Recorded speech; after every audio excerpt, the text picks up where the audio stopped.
E aí galera, beleza? Eu sou o Caio Lima, esse aqui é mais um vídeo para o canal do Rede Poderosa.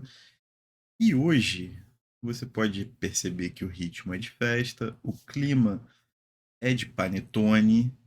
Hoje é dia para encerrar o ano na melhor maneira possível de top 10, meus top 10 livros com uma menção honrosa, porque eu tenho que dar uma roubadinha no jogo, né? E antes da gente começar, eu só gostaria de agradecer de antemão a todo mundo que continuou acompanhando a gente depois do hiato que tivemos. Tá sendo um pouco difícil voltar ao ritmo de gravação, né? A gente está tentando se readaptar, mas a gente está tentando, estamos pensando em trazer mais coisas ano que vem. Eu não estou tão emotivo quanto deveria, porque o ritmo está completamente alucinante. Então, às vezes, só me sinto mais cansado ou mais estressado do que poderia. Porém, esse ano foi um ano muito feliz de me reapaixonar pela literatura e espero trazer nessa pequena lista, né, nesse pequeno exemplar dos livros lidos no ano, essa paixão arrebatadora que eu sinto. Não tem ordem de preferência, né? Não estou fazendo do décimo para o primeiro. Existe um livro que é o melhor de todos e que talvez eu nem fale no final, talvez venha na metade. Eu vou organizando isso conforme eu achar que devo.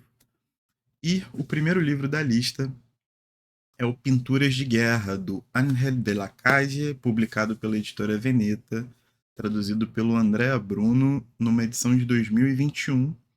Para quem não conhece, acho meio difícil, mas Editora Veneta, uma grande editora de quadrinhos, muito competente, com uma visão muito clara, uma direção editorial muito clara, trazendo sempre muita coisa nova de América Latina, de Brasil. Tudo do Marcelo Quintanilha está publicado por lá. Vale muito a pena conferir o Marcelo Quintanilha. É porque eu li muita coisa boa esse ano e ele acabou não entrando no top 10, por incrível que pareça. Um comentário rápido sobre Pinturas de Guerra, a história das ditaduras vividas por artistas e ativistas, né, e militantes em exílio, né? O protagonista dessa história é um escritor barra tradutor que passa por uma situação no Chile muito parecido com o Roberto Bolanho, talvez por isso tenha me chamado a atenção a HQ logo de primeira. E ele vai se exilar em Paris e conhece outros exilados de outras regiões da América Latina que convivem com as agruras e os sistemas de funcionamento das ditaduras latino-americanas. São constantemente perseguidos, em contato diplomático entre as ditaduras latino-americanas e que seria a democracia francesa, né? E é muito intenso, é muito violento, várias vezes, é um quadrinho bastante extenso, tem mais de 450 páginas, porém, acho que para tudo, assim, né, como lembrete do que é ser latino-americano a partir da segunda metade do século XX, é muito importante, é lindamente narrado, é lindamente desenhado. Então, fica a minha recomendação, livraço, coisa linda. O segundo livro foi o que me jogou numa depressão profunda, né? Eu já estava, voltei, que é O Deserto Sua Semente, do Jorge Barombuça, publicado pela Companhia das Letras esse ano, né? Não, foi em 2023, na verdade, tradução do grande Sérgio Molina. E eu já falei do Deserto Sua Semente no vídeo em que eu explano acerca de narradores nada confiáveis, né? Narradores bem salafrários, pilantras, sacanas. Livraço, um livraço em que você mergulha profundamente nos anseios, na complexidade de uma pessoa depressiva em vários contextos diferentes, né? É um livro que ressalto sempre que eu falar dele, eu vou fazer esse alerta. Se você está passando por um problema, se você não consegue ainda lidar direito com a sua condição, você está se sentindo frágil, não recomendo a leitura, que é muito pesado, é realmente um mergulho muito profundo na cabeça de uma pessoa depressiva. Porém, se você está aí firme e forte, se você consegue ter essa, esse, auto, esse autocontrole, esse autoconhecimento de até onde está dando pé para você, mergulhe sem medo, porque é um grandíssimo livro. É muito, muito, muito, muito bom. Terceiro livro, também traduzido pelo Sérgio Molina, Ninguém Precisa Acreditar em Mim, do Juan Pablo Villalobos, da Companhia das Letras, publicação de 2018. Cara, o Juan Pablo Villalobos é um dos meus escritores contemporâneos, assim, de preferência. Eu acho ele muito criativo, muito bem-humorado, e aqui ele extrapola os limites do que seria uma espécie de autoficção, né? Ele se coloca, né, como esse estudante de letras que vai fazer o mestrado dele em Barcelona e se envolve numa organização criminosa a partir do contato de um primo.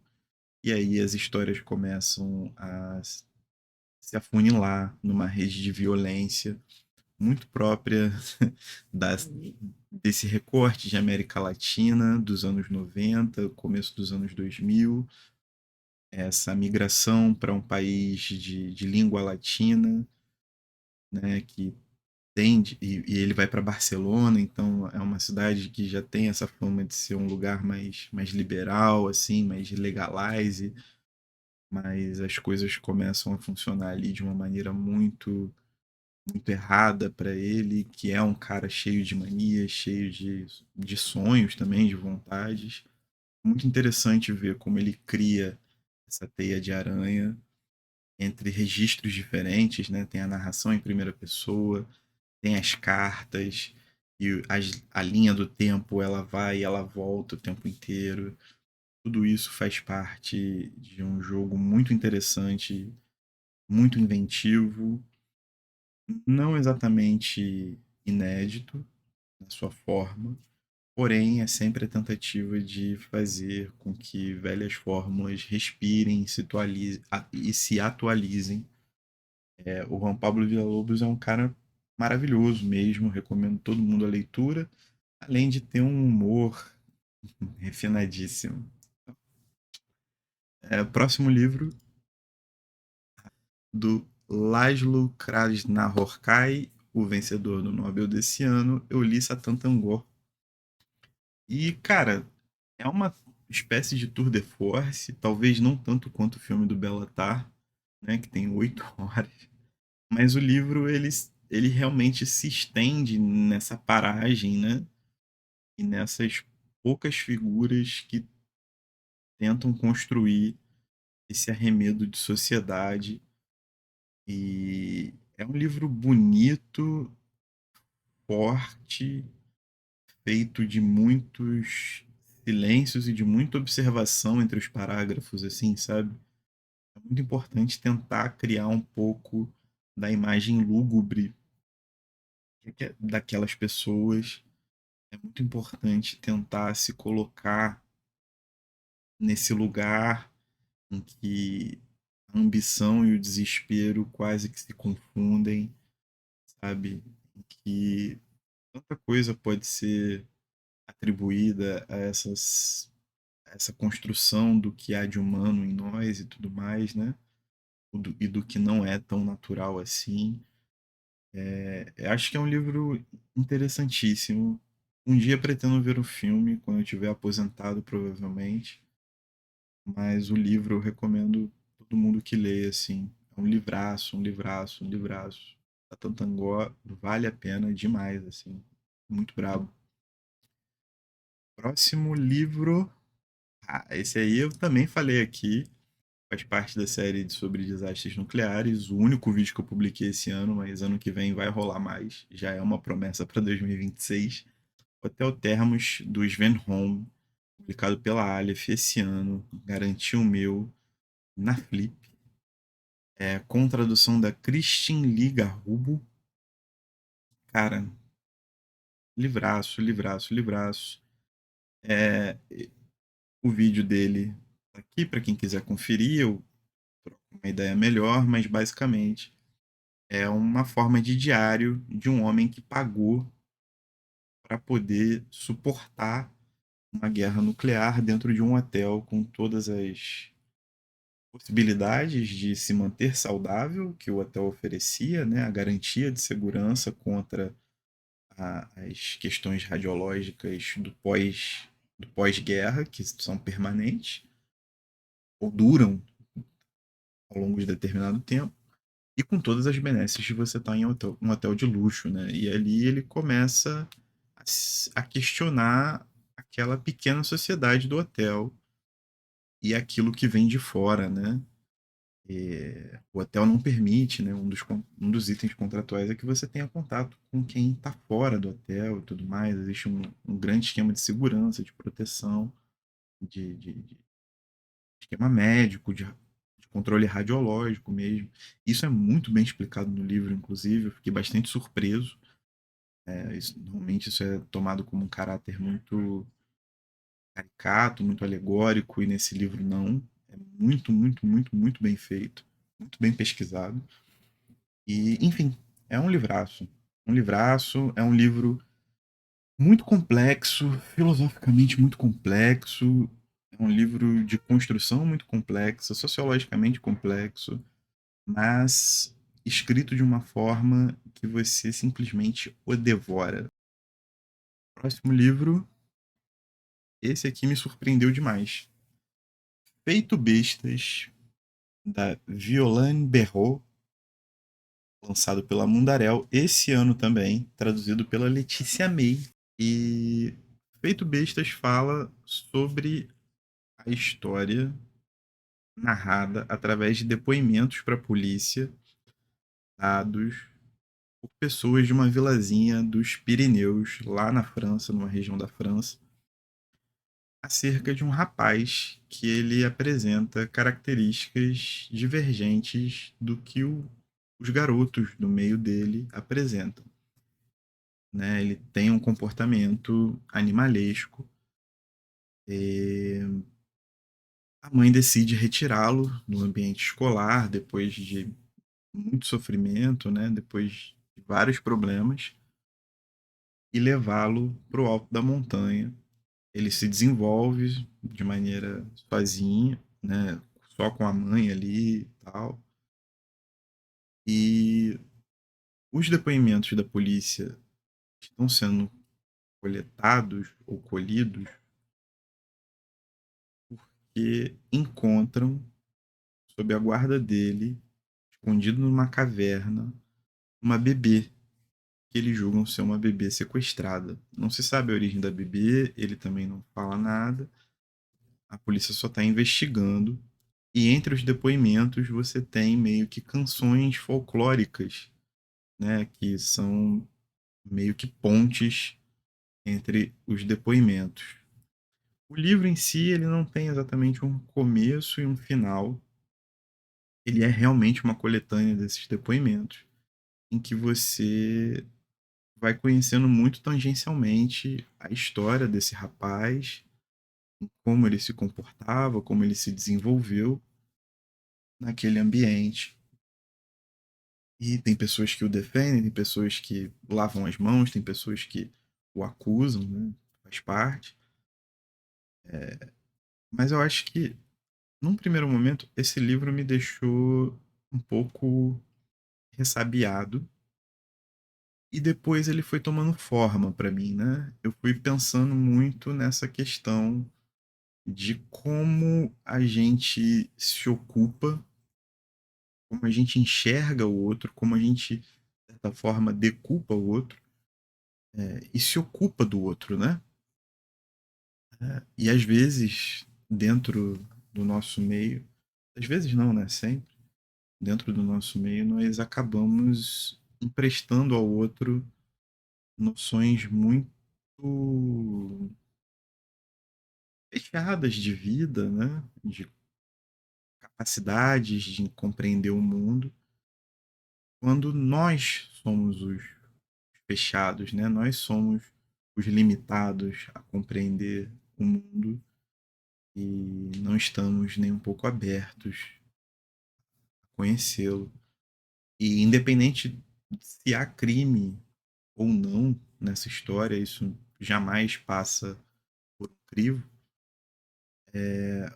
O que se passa, com certeza, é o processo de sofrimento e de desenvolvimento dessa família, né, que precisou se isolar para não ser linchada do seu meio social e tudo mais. Então, acho que é um livro que ele vem de uma maneira despretensiosa, ocupando espaço na sua cabeça. É um bom livro, bem curtinho, inclusive, vale muito a pena. Próximo livro, eu vou falar do melhor livro que eu li esse ano, disparadamente. É o meu xodozinho.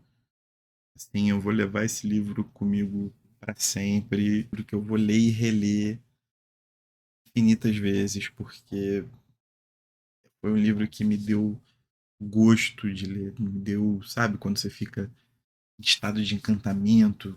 É esse livro, cara. É esse livro, que é o Histórias de Amor do Novo Milênio, da Kanshui, publicado pela Fósforo esse ano também, traduzido pela Verena Veludo Papacideiro. A Kanshui é uma escritora asiática, né, chinesa. Os blurbs por aí deram conta de que ela era um novo Kafka, né, uma nova Kafka, a coisa toda. Eu acho que entre o que ela quis dizer e a forma como isso foi interpretado, porque tem uma entrevista que ela fala um pouco disso, né, que ela gosta de se sentir como uma Kafka, né, um escritor, uma escritora muito geracional que está criando algo novo.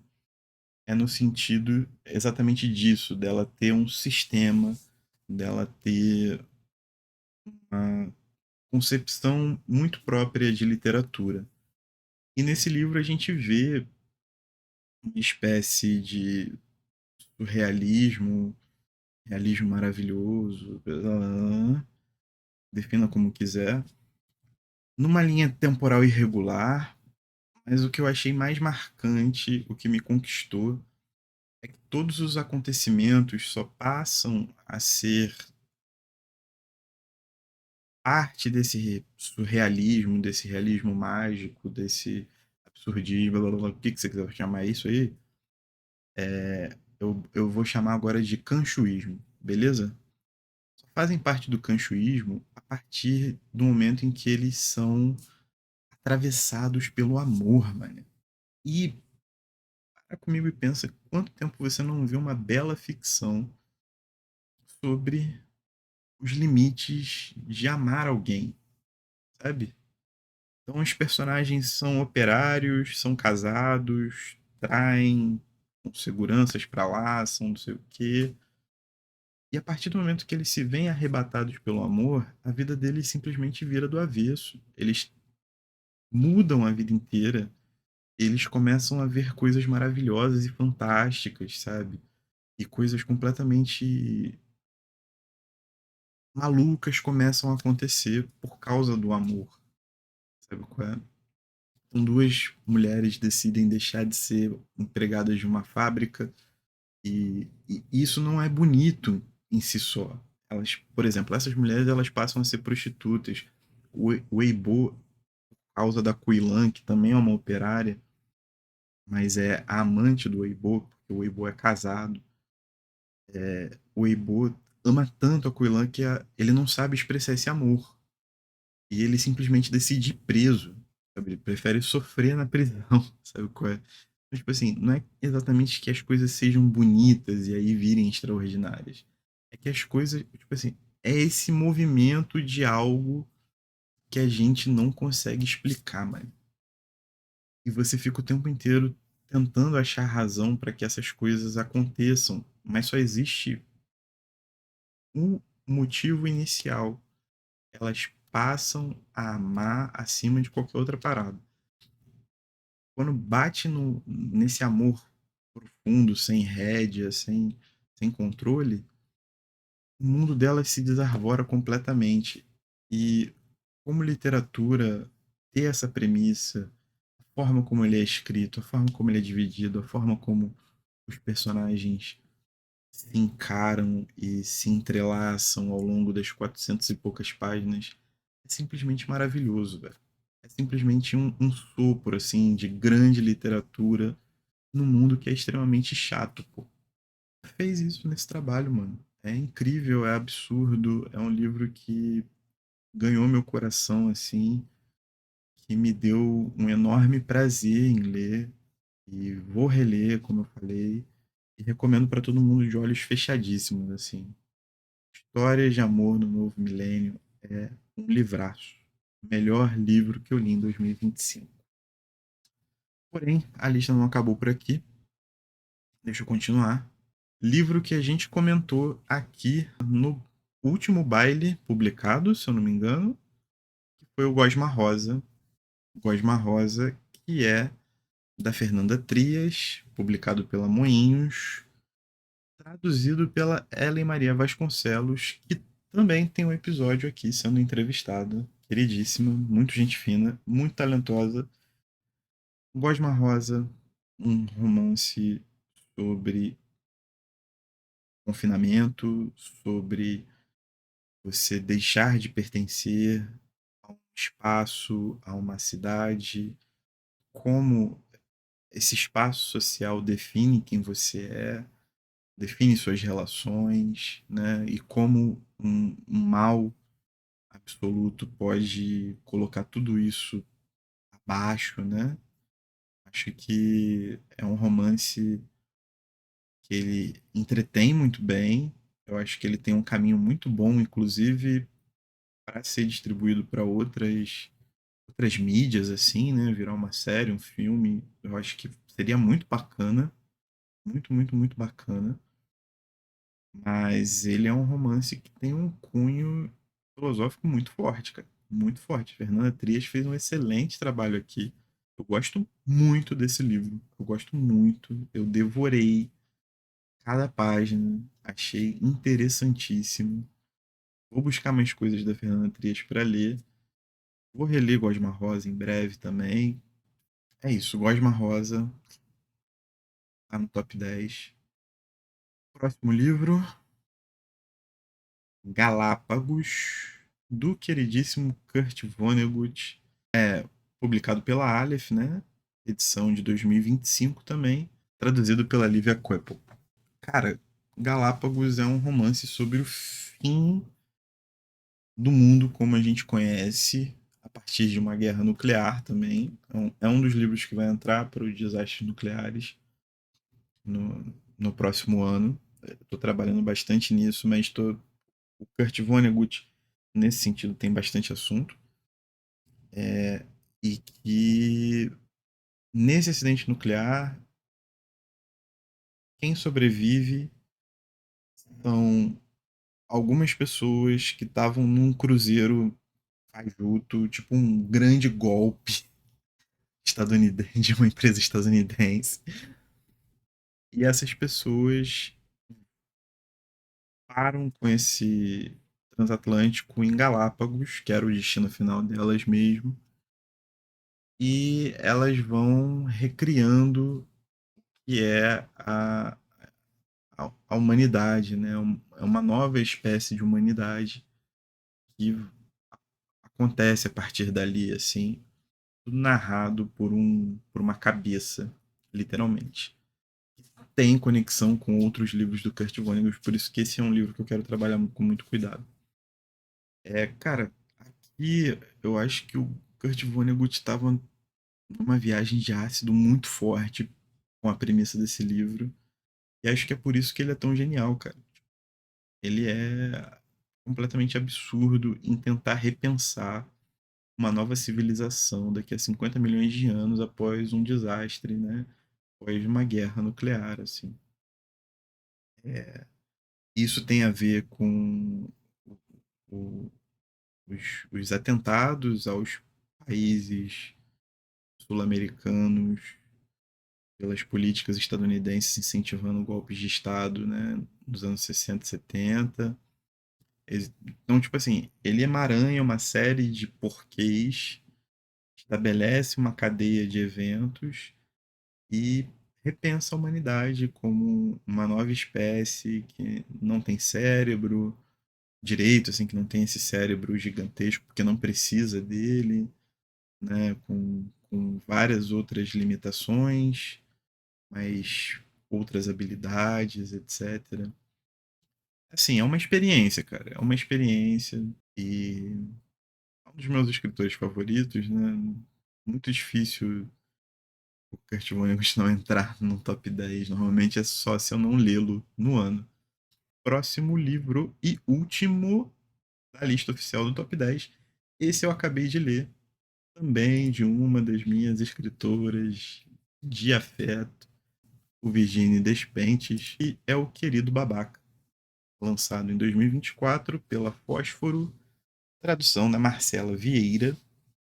Querida Babaca é um livro que começa com um babaca mandando um e-mail para uma atriz, chamando ela de gorda, né, feia, que ela tá acabada, e ela responde por e-mail, isso tudo por e-mail, tá, gente? Ela responde por e-mail que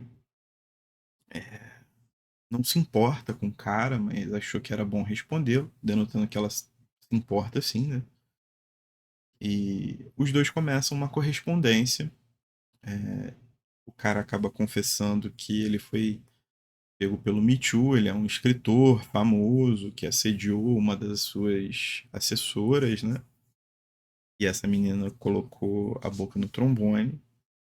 Mas mesmo assim, os dois mantêm uma correspondência que passa por inúmeros assuntos, desde atualidades, opiniões políticas, opiniões sobre literatura, música, cinema. Fala muito sobre a adicção e o consumo de drogas. Fala sobre paternidade, sobre maternidade, sobre sexualidade, né? Aí tipo, é um festival do que o Virginie Despentes faz de melhor, que é essa leitura da contemporaneidade de uma maneira muito dinâmica, variando o registro, né? Nenhum livro dela é a mesma coisa. É, livraço, livraço. É, comi esse livro com farofa, apaixonado pela Virginia, assim, acho uma escritora fantástica, acho que ela tem um projeto literário fantástico. E a menção honrosa, como não poderia deixar de ser, Li Noturno do Chile, do meu querido Roberto Bolanho. Noturno do Chile, essa síncope de América Latina, de tudo desse suco maluco que nos forma. Acho que o Roberto é um dos grandes analistas do nosso tempo até hoje, né? Mesmo que ele tenha morrido em 2003, acho que boa parte das suas análises são completamente pertinentes até hoje. E eu só posso falar, leia Bolanho. Eu só queria terminar meu ano de 2025 falando para vocês. Leiam Roberto Bolanho. Noturno do Chile é um livraço, uma excelente porta de entrada. E se convertam ao bolanismo, estou aqui para recebê-los. Certo? Cara, eu acho que minha lista chegou ao fim. Eu me amarrei. Foi um ano de grandes leituras mesmo. Foi muito difícil fazer esse top 10 na real. E isso me deixa muito feliz. Apostei muito em livros contemporâneos, livros que estejam mais próximos da gente. Acho que foi o que mais me interessou ler. E queria deixar isso apontado. E, mais uma vez, né? Estamos recuperando o ritmo aos poucos, mas eu acho que nisso eu posso falar pela Patrícia. O ambiente do Rede Poderosa, além de ser um ambiente muito confortável para nós dois. É um ambiente em que nós recebemos pessoas maravilhosas, nós conseguimos lidar um pouco com essa externalidade da literatura que eu acho que é muito importante. A gente consegue pensar um pouco fora da vida, da- dessa vida corrida, né? É um momento em que a gente para, que eu particularmente gosto muito. E é isso, cara. A gente se vê em 2026. Muito obrigado e tchau.